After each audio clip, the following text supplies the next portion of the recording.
أيها الإخوة والأخوات، نستمع الآن إلى تلاوة الجزء 16 من القرآن الكريم بصوت القارئ الشيخ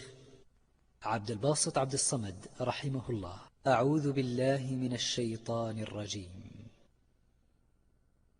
قال ألم أقل لك إنك لن تستطيع معي صبرا قال إن سألتك عن شيء بعدها فلا تصاحبني قد بلغت من لدني عذرا فانطلقا حتى إذا أتيا أهل قرية استطعما أهلها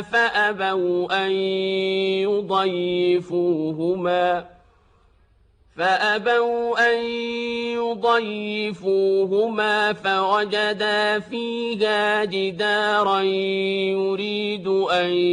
ينقض فأقامه قال لو شئت لاتخذت عليه أجرا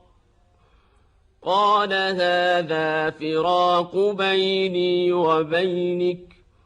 سأنبئك بتأويل ما لم تستطع عليه صبرا أما السفينة فكانت لمساكين يعملون في البحر فأردت أن أعيبها وكان وراءهم ملك يأخذ كل سفينة غصبا وأما الغلام فكان أبواه مؤمنين فخشينا أن يرهقهما طغيانا وكفرا فأردنا أن يبدلهما ربهما خيرا منه زكاة وأقرب رحما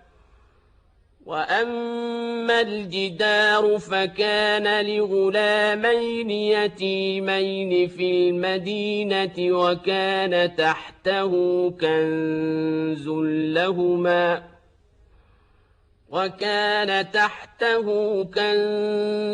لهما وكان أبوهما صالحا فأراد ربك أن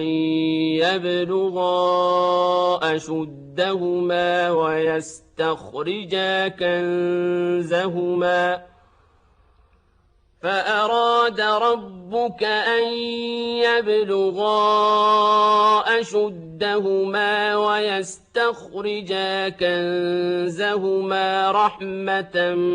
من ربك وما فعلته عن أمري ذلك تأويل ما لم تسطع عليه صبرا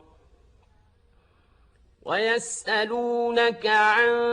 ذي القرنين قل سأتلو عليكم منه ذكرا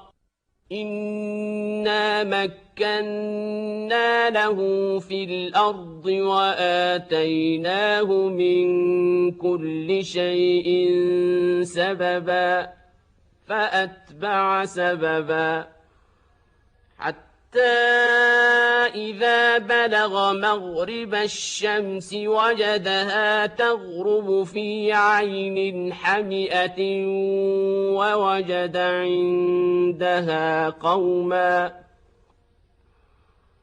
قلنا يا ذا القرنين إما أن تعذب وإما أن تتخذ فيهم حسنا قال أما من ظلم فسوف نعذبه ثم يرد إلى ربه فيعذبه عذابا نكرا وَأَمَّا مَنْ آمَنَ وَعَمِلَ صَالِحًا فَلَهُ جَزَاءً الْحُسْنَىٰ وَسَنَقُولُ لَهُ مِنْ أَمْرِنَا يُسْرًا ثُمَّ أَتْبَعَ سَبَبًا حَتَّىٰ إِذَا بَلَغَ مَطْلِعَ الشَّمْسِ وَجَدَهَا تَطْلُعُ عَلَىٰ قَوْمٍ لَّمْ نَجْعَل لَّهُم مِّن دُونِهَا سِتْرًا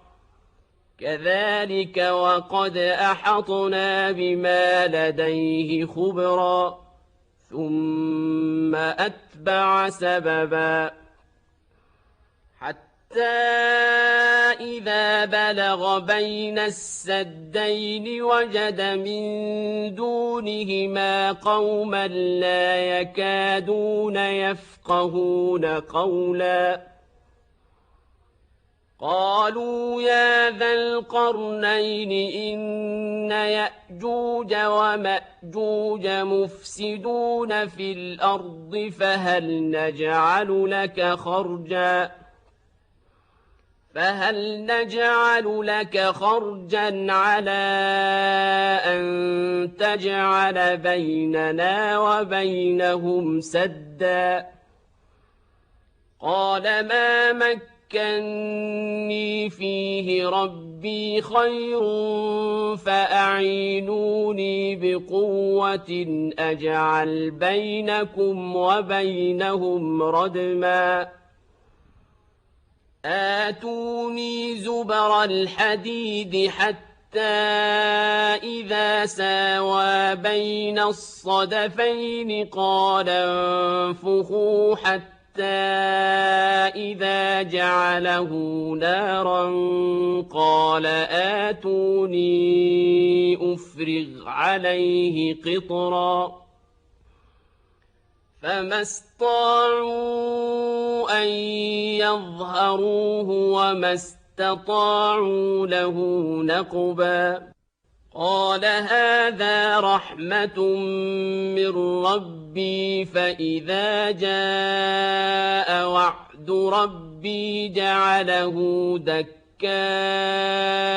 وكان وعد ربي حقا وتركنا بعضهم يومئذ يموج في بعض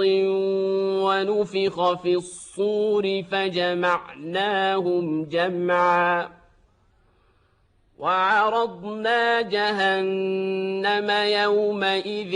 للكافرين عرضا الذين كانت أعينهم في غطاء عن ذكري وكانوا لا يستطيعون سمعا أفحسب الذين كفروا أن يتخذوا عبادي من دوني أولياء إنا أعتدنا جهنم للكافرين نزلا قل هل ننبئكم بالأخسرين أعمالا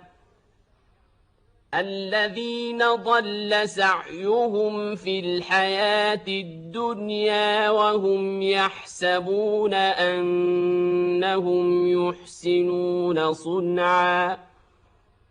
أولئك الذين كفروا بآيات ربهم ولقائه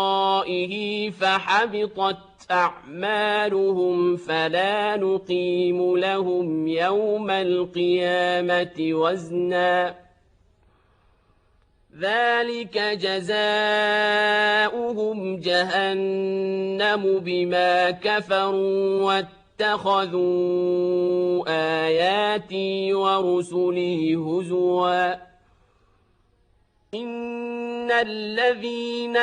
آمنوا وعملوا الصالحات كانت لهم جنات الفردوس نزلا خالدين فيها لا يبغون عنها حولا قل لو كان البحر مدادا لكلمات ربي لنفد البحر قبل أن تنفد كلمات ربي ولو جئنا بمثله مددا قل إنما أنا بشر مثلكم يوحى إلي أنما إلهكم إله واحد فمن كان يرجو لقاء ربه فليعمل عملا صالحا ولا يشرك بعبادة ربه أحدا بسم الله الرحمن الرحيم كافها يا عين صاد ذكر رحمة ربك عبده زكريا إذ نادى ربه نداء خفيا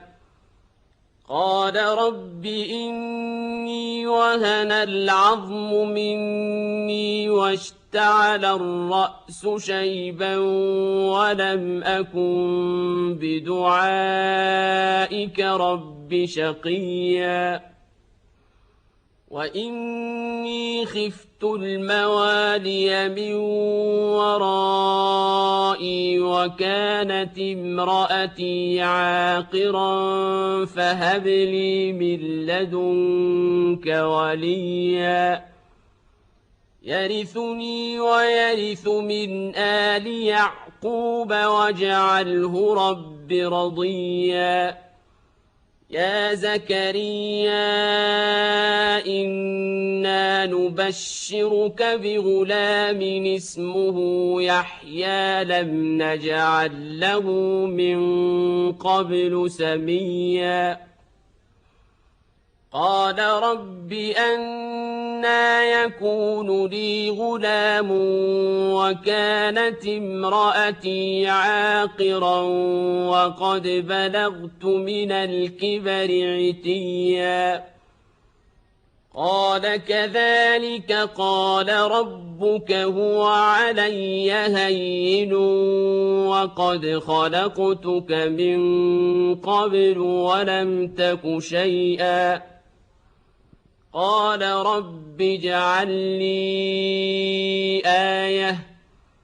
قال آيتك ألا تكلم الناس 3 ليال سويا فخرج على قومه من المحراب فأوحى إليهم أن سبحوا بكرة وعشيا يا يحيى خذ الكتاب بقوة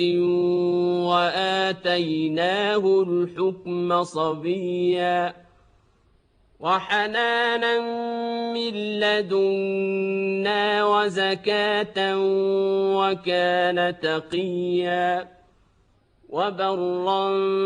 بوالديه ولم يكن جبارا عصيا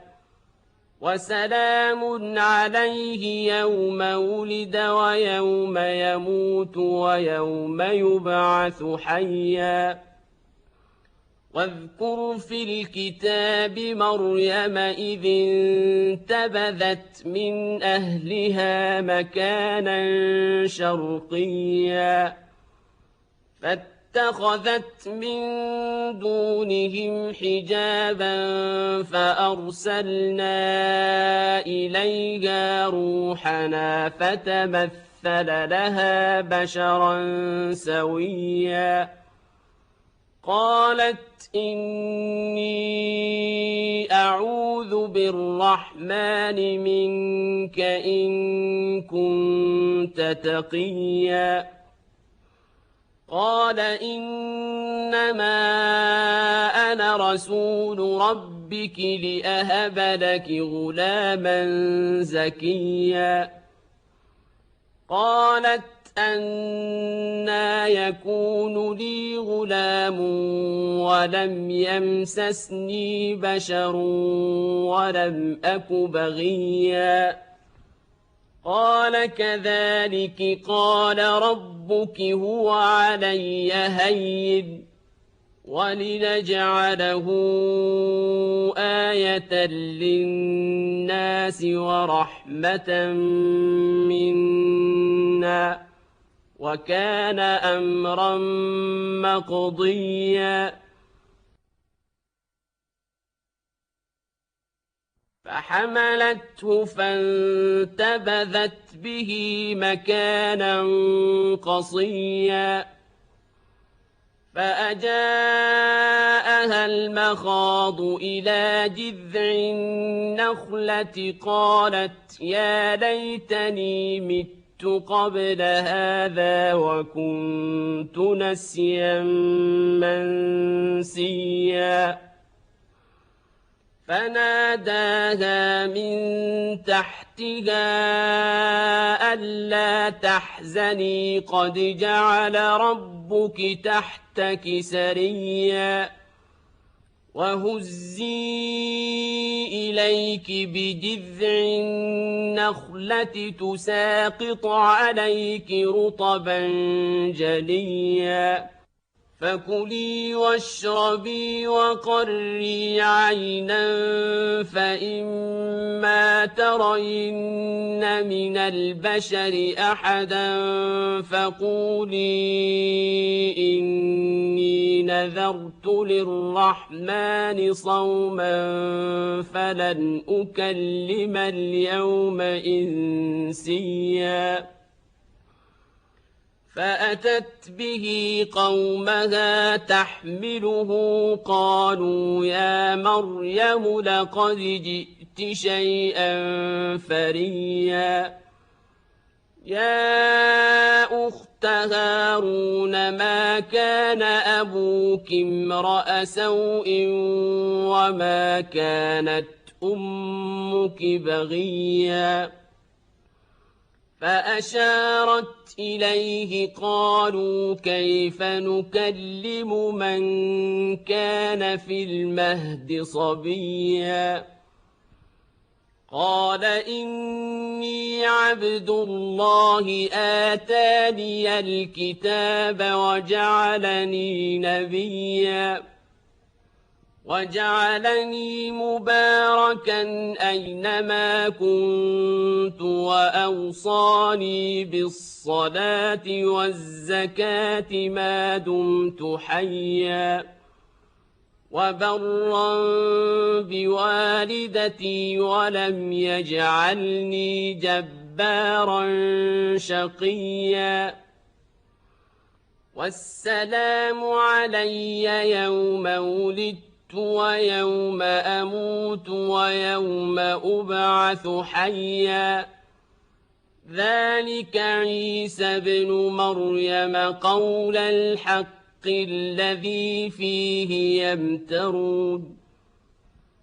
ما كان لله أن يتخذ من ولد سبحانه إذا قضى أمرا فإنما يقول له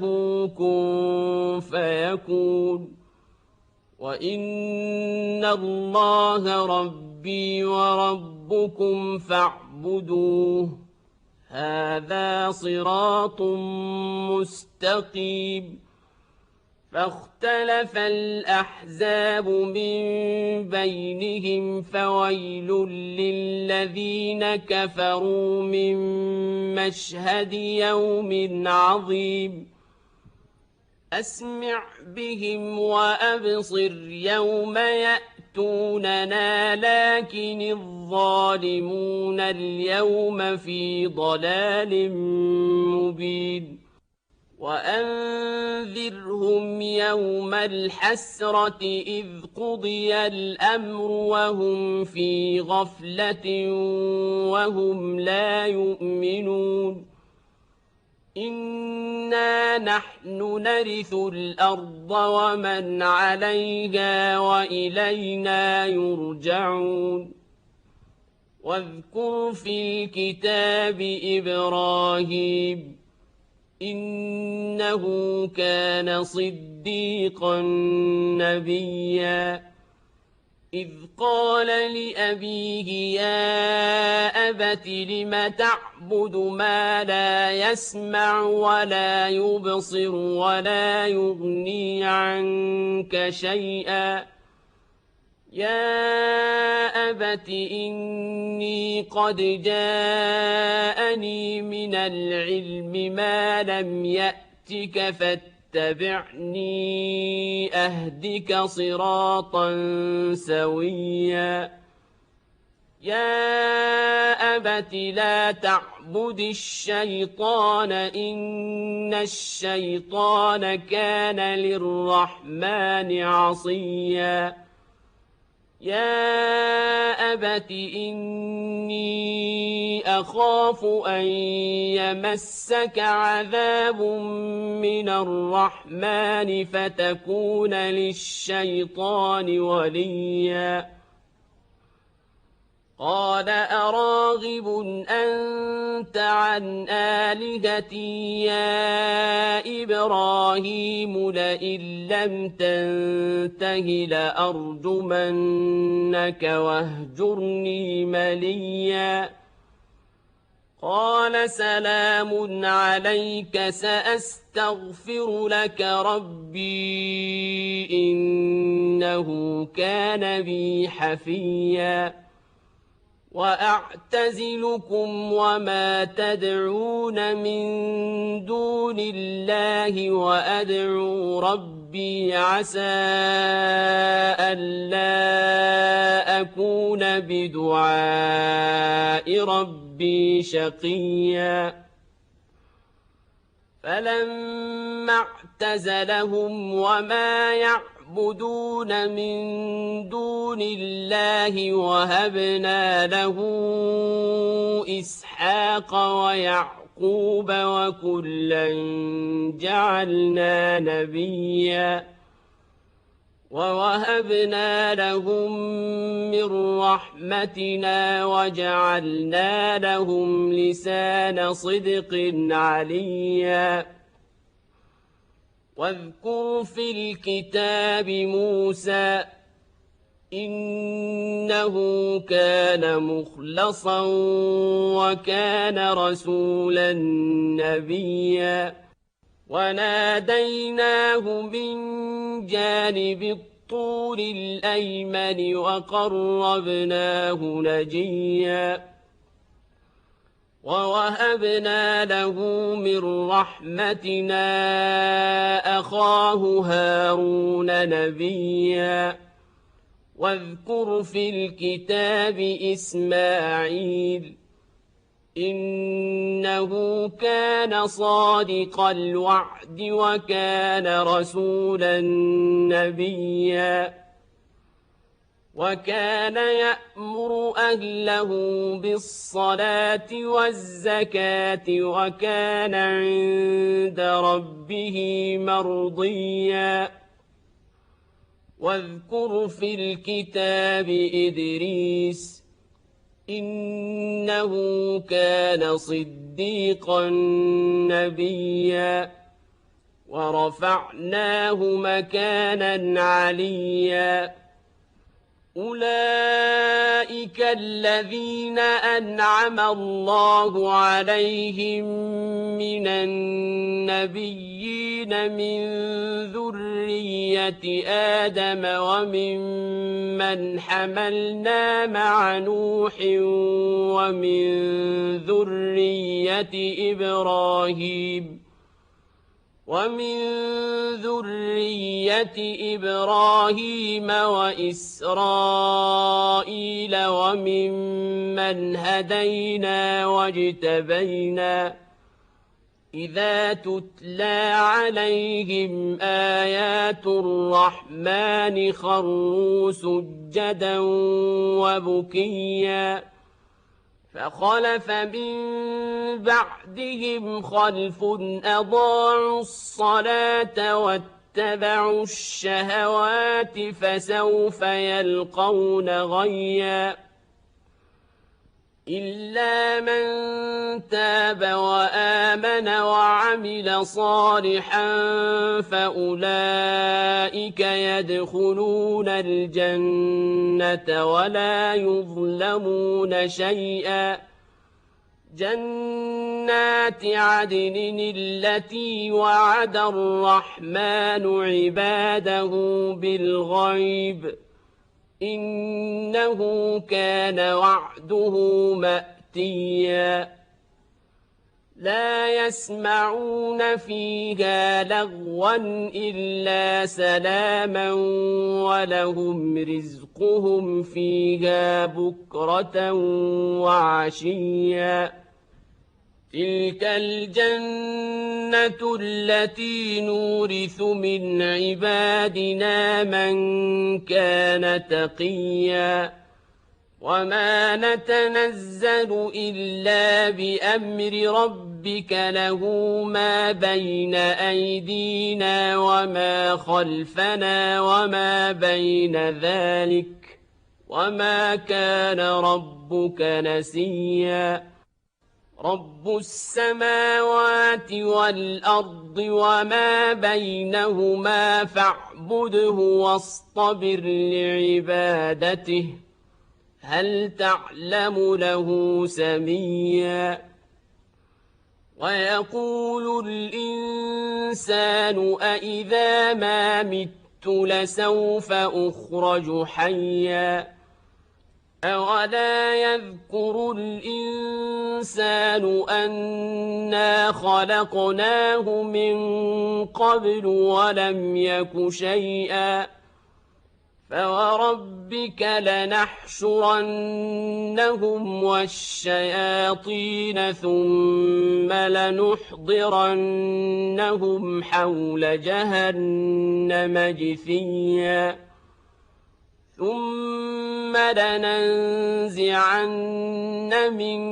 كل شيعة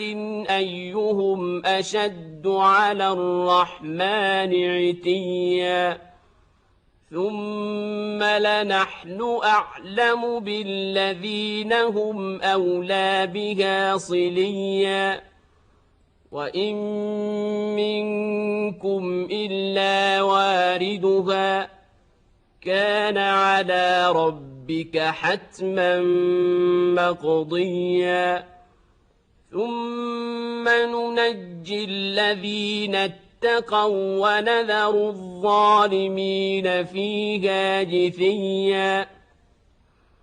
وإذا تتلى عليهم آياتنا بينات قال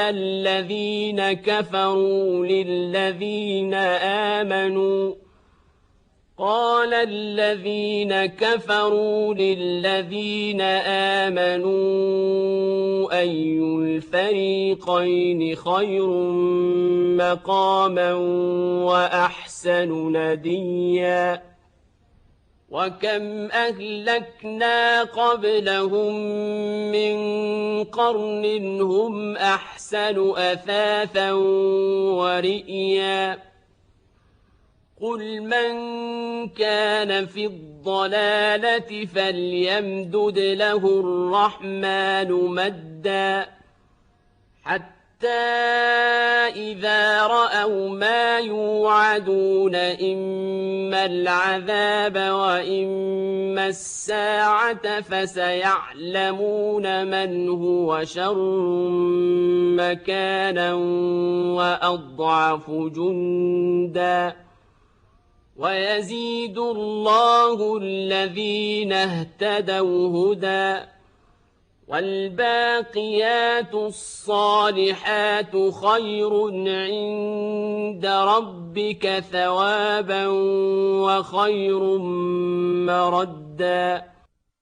أفرأيت الذي كفر بآياتنا وقال لأوتين مالا وولدا أطلع الغيب أم اتخذ عند الرحمن عهدا كلا سنكتب ما يقول ونمد له من العذاب مدا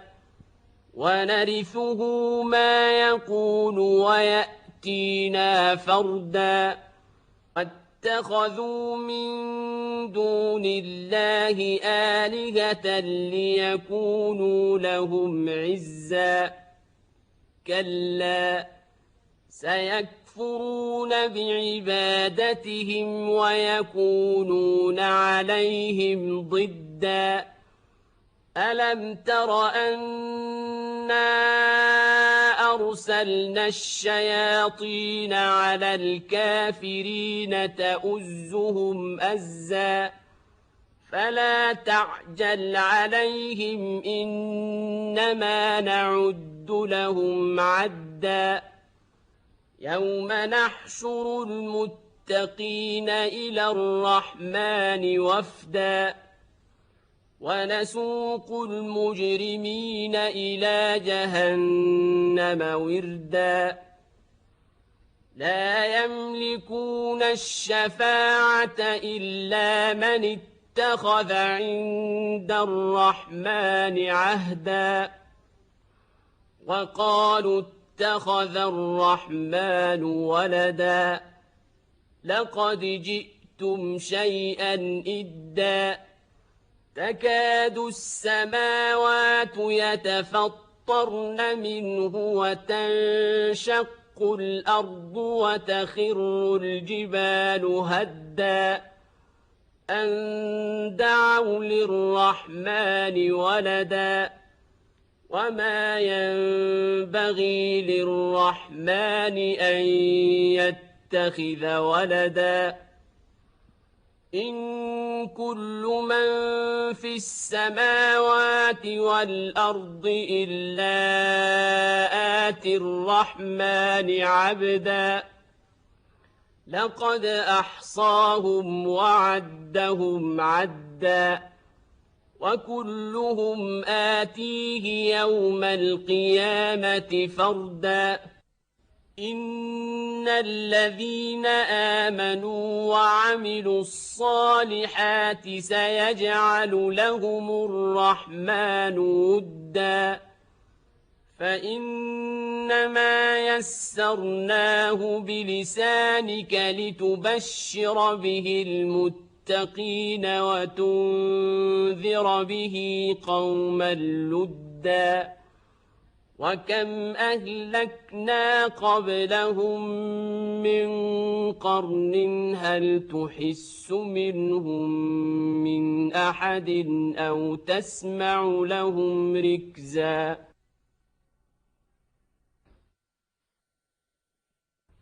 بسم الله الرحمن الرحيم طه ما أنزلنا عليك القرآن لتشقى إلا تذكرة لمن يخشى تنزيلا ممن خلق الأرض والسماوات العلى الرحمن على العرش استوى له ما في السماوات وما في الأرض وما بينهما وما تحت الثرى وإن تجهر بالقول فإنه يعلم السر وأخفى الله لا إله إلا هو له الأسماء الحسنى وهل أتاك حديث موسى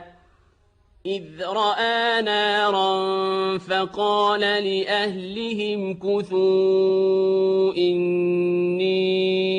آنست نارا لعلي آتيكم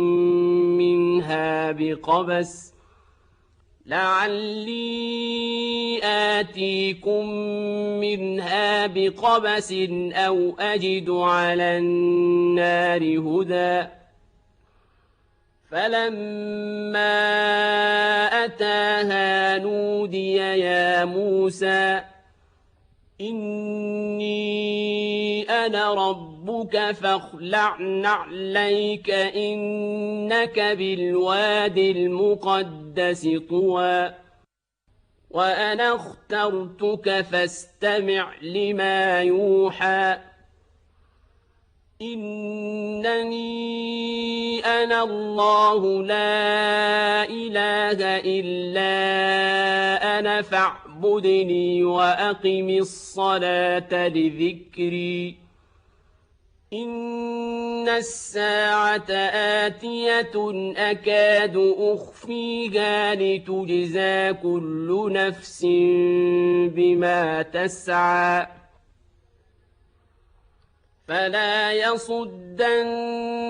عنها من لا يؤمن بها واتبع هواه فتردى وما تلك بيمينك يا موسى قال هي عصاي أتوكأ عليها وأهش بها على غنمي ولي فيها مآرب أخرى قال ألقها يا موسى فألقاها فإذا هي حية تسعى قال خذها ولا تخف سنعيدها سيرتها الأولى واضمم يدك إلى جناحك تخرج بيضاء من غير سوء آية أخرى لنريك من آياتنا الكبرى اذهب إلى فرعون إنه طغى قال رب اشرح لي صدري ويسر لي أمري واحلل عقدة من لساني يفقه قولي واجعل لي وزيرا من أهلي هارون أخي أشدد به أزري وأشركه في أمري كي نسبحك كثيرا ونذكرك كثيرا إنك كنت بنا بصيرا قال قد أوتيت سؤلك يا موسى ولقد مننا عليك مرة أخرى إذ أوحينا إلى أمك ما يوحى أن اقذفيه في التابوت فاقذفيه في اليم فليلقه اليم بالساحل يأخذه عدو لي وعدو له وألقيت عليك محبة مني ولتصنع على عيني إذ تمشي أختك فتقول هل أدلكم على من يكفله فرجعناك إلى أمك كي تقر عينها ولا تحزن وقتلت نفسا فنجيناك من الغم وفتناك فتونا فلبثت سنين في أهل مدين ثم جئت على قدر يا موسى واصطنعتك لنفسي اذهب أنت وأخوك بآياتي ولا تنيا في ذكري اذهبا إلى فرعون إنه طغى فقولا له قولا لينا لعله يتذكر أو يخشى قالا ربنا إننا نخاف أن يفرط علينا أو أن يطغى قال لا تخافا إنني معكما أسمع وأرى فأتياه فقولا إنا رسولا ربك فأرسل معنا بني إسرائيل ولا تعذبهم قد جئناك بآية من ربك والسلام على من اتبع الهدى إنا قد أوحي إلينا أن العذاب على من كذب وتولى قال فمن ربكما يا موسى قال ربنا الذي أعطى كل شيء خلقه ثم هدى قال فما بال القرون الأولى قال علمها عند ربي في كتاب لا يضل ربي ولا ينسى الذي جعل لكم الأرض مهدا وسلك لكم فيها سبلا وأنزل من السماء ماء فأخرجنا به أزواجا من نبات شتى كلوا وارعوا أنعامكم إن في ذلك لآيات لأولي النهى منها خلقناكم وفيها نعيدكم ومنها نخرجكم تارة أخرى ولقد أريناه آياتنا كلها فكذب وأبى قال أجئتنا لتخرجنا من أرضنا بسحرك يا موسى فلنأتينك بسحر مثله فاجعل بيننا وبينك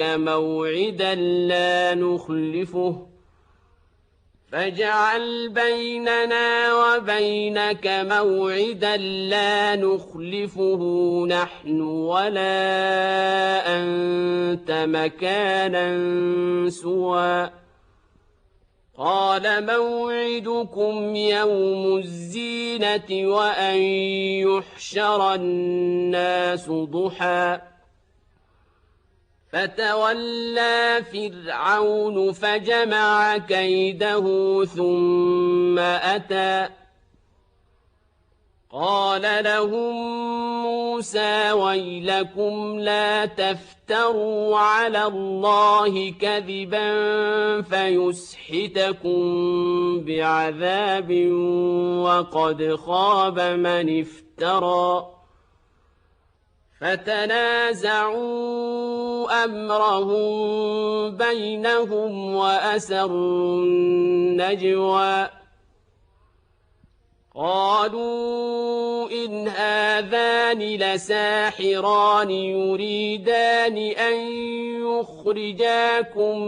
من أرضكم بسحرهما ويذهبا بطريقتكم المثلى فأجمعوا كيدكم ثم أتوا صفا وقد أفلح اليوم من استعلى قالوا يا موسى إما أن تلقي وإما أن نكون أول من ألقى قال بل ألقوا فإذا حبالهم وعصيهم يخيل إليه من سحرهم أنها تسعى فأوجس في نفسه خيفة موسى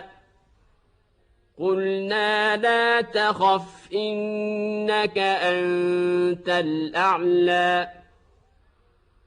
وألق ما في يمينك تلقف ما صنعوا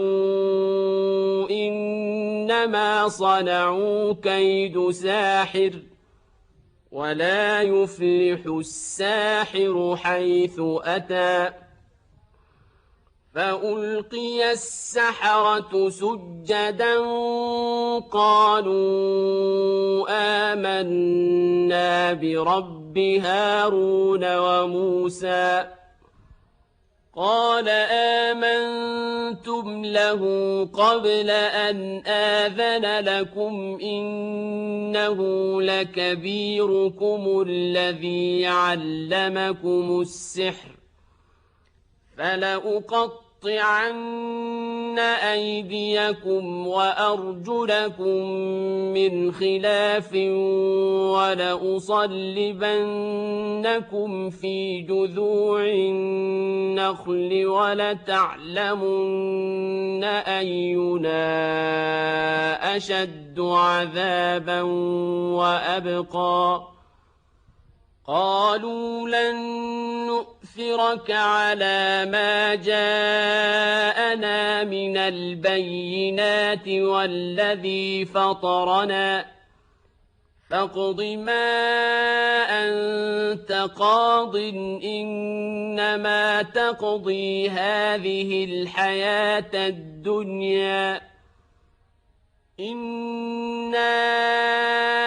آمنا بربنا ليغفر لنا خطايانا وما أكرهتنا عليه من السحر والله خير وأبقى إنه من يأت ربه مجرما فإن له جهنم لا يموت فيها ولا يحيا ومن يأته مؤمنا قد عمل الصالحات فأولئك لهم الدرجات العلى جنات عدن تجري من تحتها الأنهار خالدين فيها وذلك جزاء من تزكى ولقد أوحينا إلى موسى أن أسر بعبادي فاضرب لهم طريقا في البحر يبسا لا تخاف دركا ولا تخشى فأتبعهم فرعون بجنوده فغشيهم من اليم ما غشيهم وأضل فرعون قومه وما هدى يا بني إسرائيل قد أنجيناكم من عدوكم وواعدناكم جانب الطور الأيمن ونزلنا عليكم المن والسلوى كلوا من طيبات ما رزقناكم ولا تطغوا فيه فيحل عليكم غضبي ومن يحلل عليه غضبي فقد هوى وإني لغفار لمن تاب وآمن وعمل صالحا ثم اهتدى وما أعجلك عن قومك يا موسى قال هم أولئك على أثري وعجلت إليك رب لترضى قال فإنا قد فتنا قومك من بعدك وأضلهم السامري فرجع موسى إلى قومه غضبان أسفا قال يا قوم ألم يعدكم ربكم وعدا حسنا أفطال عليكم العهد أم أردتم أن يحل عليكم غضب من ربكم فأخلفتم موعدي قالوا ما أخلفنا موعدك بملكنا ولكننا حملنا أوزارا من زينة القوم فقذفناها فكذلك ألقى السامري فأخرج لهم عجلا جسدا له خوار فقالوا هذا إلهكم وإله موسى فنسي أفلا يرون ألا يرجع إليهم قولا ولا يملك لهم ضرا ولا نفعا ولقد قال لهم هارون من قبل يا قوم إنما فتنتم به وإن ربكم الرحمن فاتبعوني وإن ربكم الرحمن فاتبعوني وأطيعوا أمري قالوا لن نبرح عليه عاكفين حتى يرجع إلينا موسى قال يا هارون ما منعك إذ رأيتهم ضلوا ألا تتبعني أفعصيت أمري قال يا ابن أم لا تأخذ بلحيتي ولا برأسي إني خشيت أن تقول فرقت بين بني إسرائيل ولم ترقب قولي قال فما خطبك يا سامري قال بصرت بما لم يبصروا به فقبضت قبضة من أثر الرسول فنبذتها وكذلك سولت لي نفسي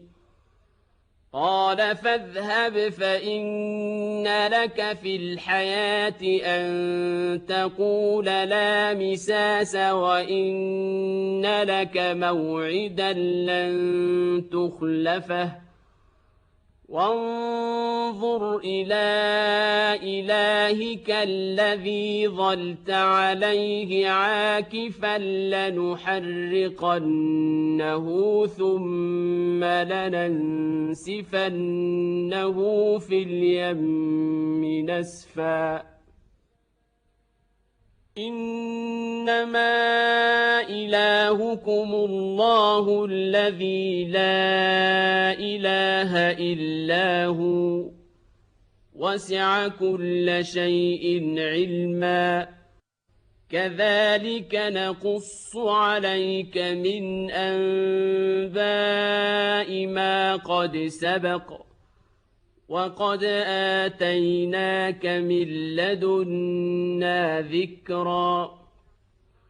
من أعرض عنه فإنه يحمل يوم القيامة وزرا خالدين فيه وساء لهم يوم القيامة حملا يوم ينفخ في الصور ونحشر المجرمين يومئذ زرقا يتخافتون بينهم إن لبثتم إلا عشرا نحن أعلم بما يقولون إذ يقول أمثلهم طريقة إن لبثتم إلا يوما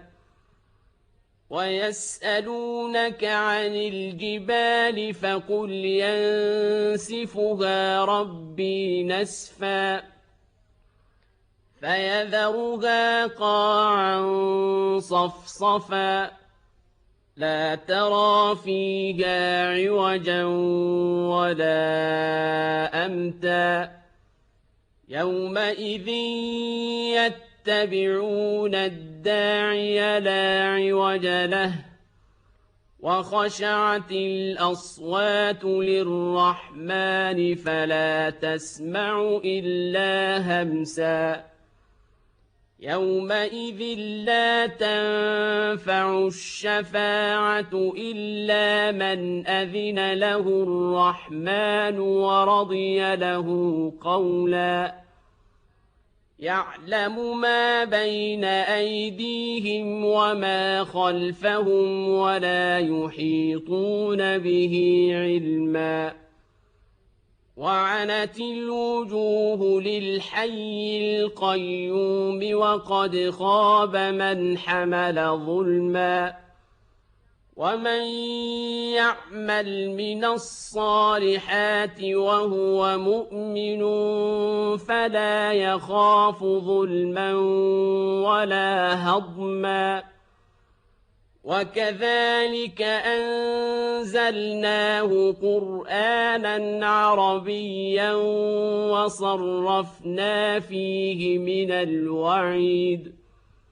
وصرفنا فيه من الوعيد لعلهم يتقون أو يحدث لهم ذكرا فتعالى الله الملك الحق ولا تعجل بالقرآن من قبل أن يقضى إليك وحيه وقل رب زدني علما ولقد عهدنا إلى آدم من قبل فنسي ولم نجد له عزما وإذ قلنا للملائكة اسجدوا لآدم فسجدوا إلا إبليس أبى فقلنا يا آدم آدم إن هذا عدو لك ولزوجك فلا يخرجنكما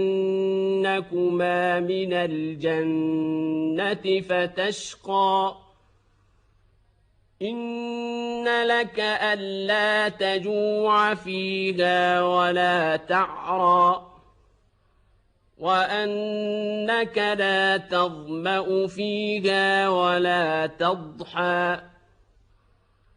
فوسوس إليه الشيطان قال يا آدم هل أدلك على شجرة الخلد وملك لا يبلى فأكلا منها فبدت لهما سوآتهما وطفقا يخصفان عليهما من ورق الجنة وعصى آدم ربه فغوى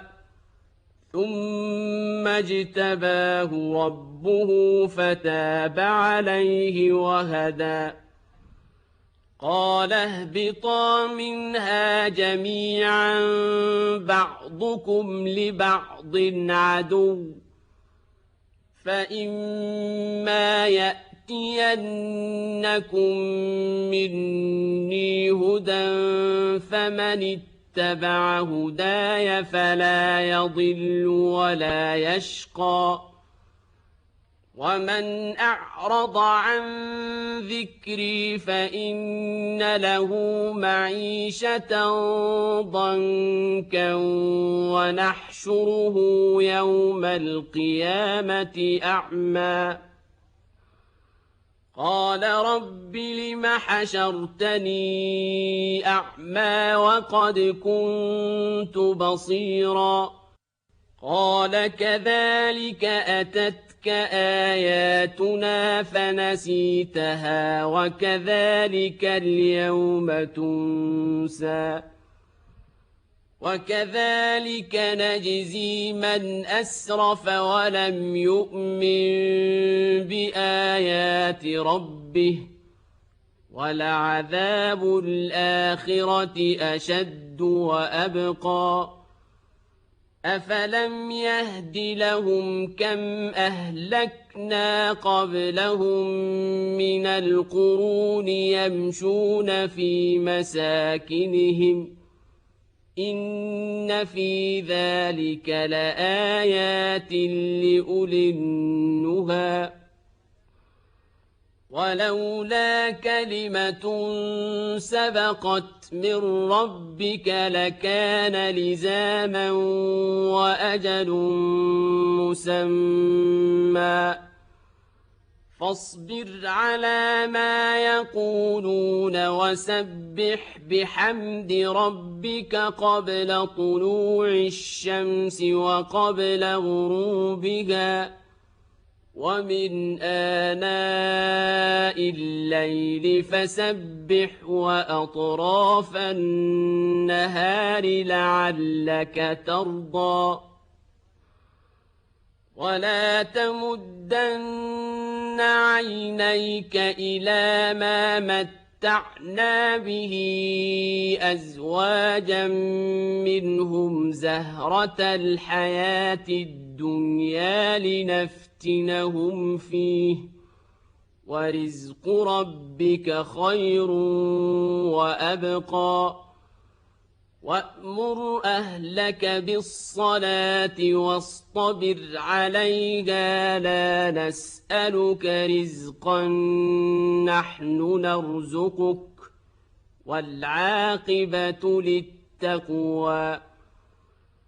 وقالوا لولا يأتينا بآية من ربه أولم تأتهم بينة ما في الصحف الأولى ولو أنا أهلكناهم بعذاب من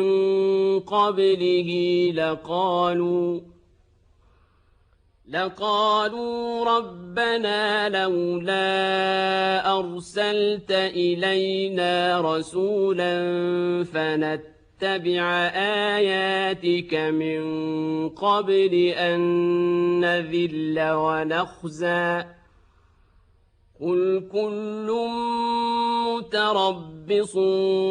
فتربصوا فستعلمون من أصحاب الصراط السوي ومن اهتدى. أيها الإخوة والأخوات، وهكذا انتهت تلاوة الجزء المخصص لهذا اليوم ضمن المصحف الكامل للقارئ الشيخ عبد الباسط عبد الصمد رحمه الله.